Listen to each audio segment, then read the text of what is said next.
Hey guys, Maple's super excited. She's on the edge of her seat to find out what's going to happen in Chapter 3 of the Westing game. Ready? Here we go. Chapter 3. Tenants in and out. Upstairs in 3D, Angela Wexler stood on a hassock as still and blank-faced pretty as a store window dummy. Her pale blue eyes stared unblinkingly at the lake. "Turn, dear," said Flora Baumbach, the dressmaker, who lived and worked in a smaller apartment on the second floor. Angela pivoted in a slow quarter turn. "Oh!" Startled by the small cry, Flora Baumbach dropped the pen from her pudgy fingers and almost swallowed the three in her mouth. "Oh, please be careful, Mrs. Baumbach. My Angela has very delicate skin." Grace Winslow Wexler was supervising the fitting of her daughter's wedding dress from the beige velvet couch. Above her hung the 24 framed flower prints she had selected and arranged with the greatest of taste and care. She could have been an interior decorator, a good one too, if it wasn't for the pressing demands of so on and so forth. "Mrs. Baumbach didn't prick me, Mother," Angela said evenly. "I was just surprised to see smoke coming from the Westinghouse chimney." Crawling with slow caution on her hands and knees, Flora Baumbach paused in the search for the dropped pen to peer up through her straight gray bangs. Mrs. Wexler set her coffee cup on the driftwood coffee table and craned her neck for a better view. "We must have new neighbors. I'll have to drive up there with the housewarming gift. They may need some decorating advice." "Hey, look, there's smoke coming from the Westinghouse." Again, Turtle was late with the news. "Oh, it's you." Mrs. Wexler always seemed surprised to see her other daughter, so unlike golden-haired, angel-faced Angela. Flora Baumbach, about to rise with the found pen, quickly sank down again to protect her sore shin in the shag carpeting. She had pulled Turtle's braid in the lobby yesterday. "Otis Amber says that old man Westing's stinking corpse is rotting on an oriental rug." "My, oh my," Flora Baumbach exclaimed, and Mrs. Wexler clicked her tongue in an irritated tss. Turtle decided not to go on with the horror story. Not that her mother cared if she got killed or ended up a raving lunatic. "Mrs. Baumbach, could you hem my witch's costume? I need it for tonight." Mrs. Wexler answered, "Can't you see she's busy with Angela's wedding dress? And why must you wear a silly costume like that? Really, Turtle, I don't know why you insist on making yourself ugly." "It's no sillier than a wedding dress," Turtle snapped back. "Besides, nobody gets married anymore, and if they do, they don't wear silly wedding dresses." She was close to a tantrum. "Besides, who would want to marry that stuck-up, know-it-all, marshmallow-faced Dr. Denton? That's enough of your smart mouth." Mrs. Wexler leaped up, hand ready to strike. Instead, she straightened a framed flower print, patted her fashionable honey-blonde hairdo, and sat back down again. She had never hit Turtle, but one of these days... Besides, a stranger was present. "Dr. Deere is a brilliant young man," she explained for Flora Baumbach's ears. The dressmaker smiled politely. "Angela will soon be Angela Deere. Isn't that a precious name?" The dressmaker nodded. "And then we'll have 2 doctors in the family." "Now where do you think you're going?" Turtle was at the front door. "Downstairs to tell Daddy about the smoke coming from the Westinghouse." "You come back here this instant. You know your father operates in the afternoon. Why don't you go to your room and work on stock market reports or whatever you do in there?" "Some room. It's even too small for a closet." "I'll hem your witch's costume, Turtle," Angela offered. Mrs. Wexler beamed on her perfect child draped in white. Oh, what an angel. Crow's clothes were black. Her skin, dead white. She looked severe. Rigid, in fact. Rigid and righteously severe. No one could have guessed that under that stern facade her stomach was doing flip-flops as Dr. Wexler cut out a corn. Staring down at the fine lines of pink scalp that showed through the podiatrist's thinning light brown hair did nothing to ease her queasiness. So, softly humming a hymn, she settled her gaze on the north window. "Smoke!" "Watch it," Jake Wexler almost cut off her little toe, along with the corn. Unaware of the near amputation, the cleaning woman stared at the Westing house. "If you just sit back," Jake began, but his patient did not hear him. She must have been a handsome woman at one time, but life had used her harshly.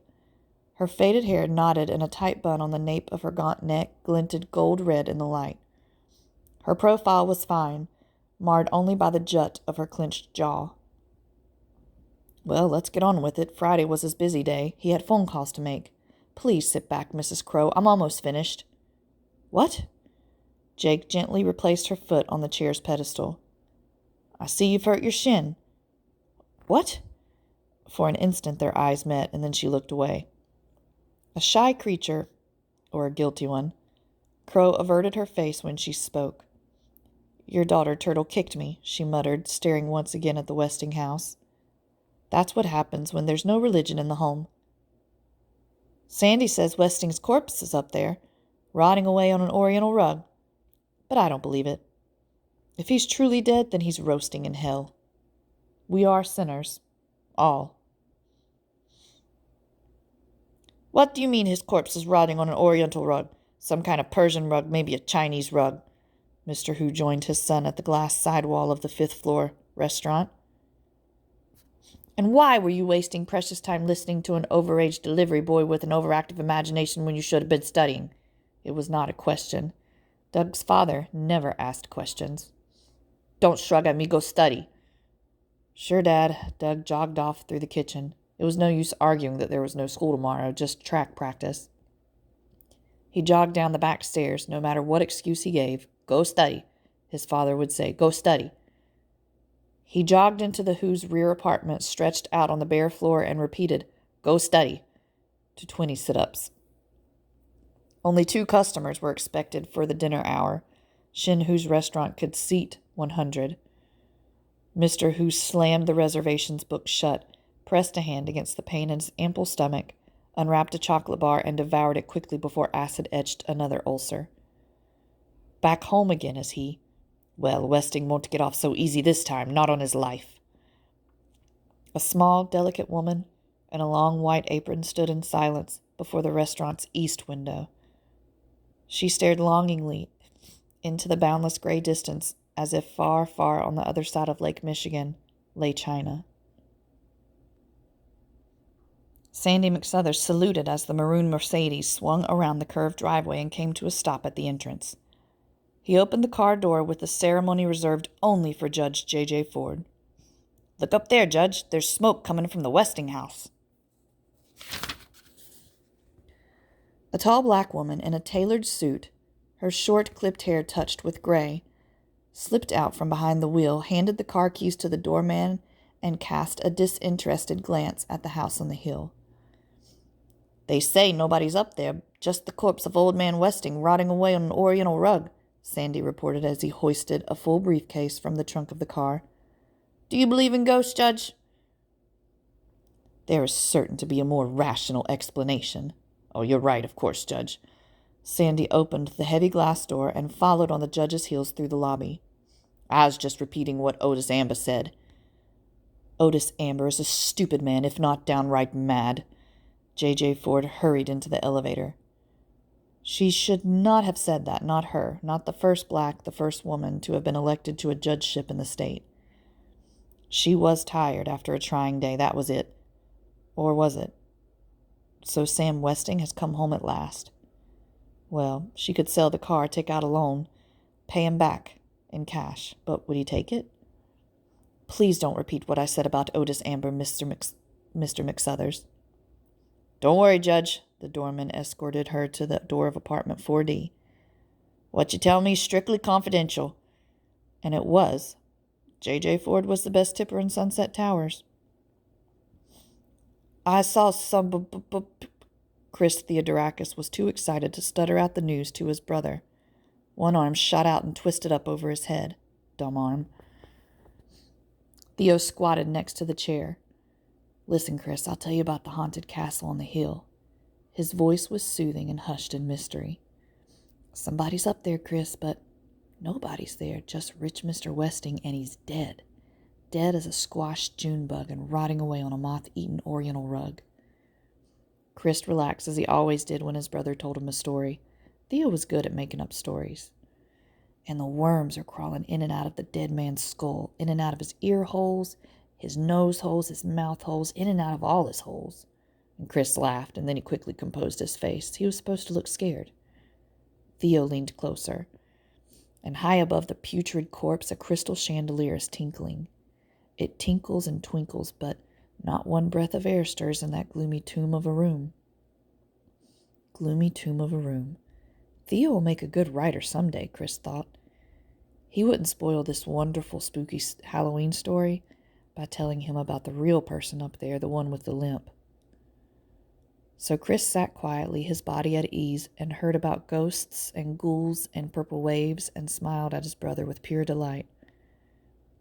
A smile that could break your heart, Sadell Pulaski, the tenant in 3C, always said. But no one paid any attention to Sadell Pulaski. Sadell Pulaski struggled out of the taxi, large end first. She was not a heavy woman, just wide-hipped from years of secretarial sitting. If only there was a ladylike way to get out of a cab. Her green rhinestone-studded glasses slipped down her fleshy nose as she grappled with the tall triangular package and a stuffed shopping bag. If only that lazy driver would lend her a hand. Not for a nickel tip, he wouldn't. The cabbie slammed the back door and sped around the curved driveway, narrowly missing the Mercedes that Sandy was driving to the parking lot. At least the never-there-when-you-need-him doorman had propped open the front door. Not that he ever helped her, or noticed her for that matter. No one ever noticed. Sadell Pulaski limped through the lobby. She could be carrying a high-powered rifle in that package and no one would notice. She had moved to Sunset Towers hoping to meet elegant people, but no one had invited her in, so much for a cup of tea. No one paid any attention to her except that poor crippled boy whose smile could break your heart, and that bratty kid with the braid. She'll be sorry she kicked her in the shin.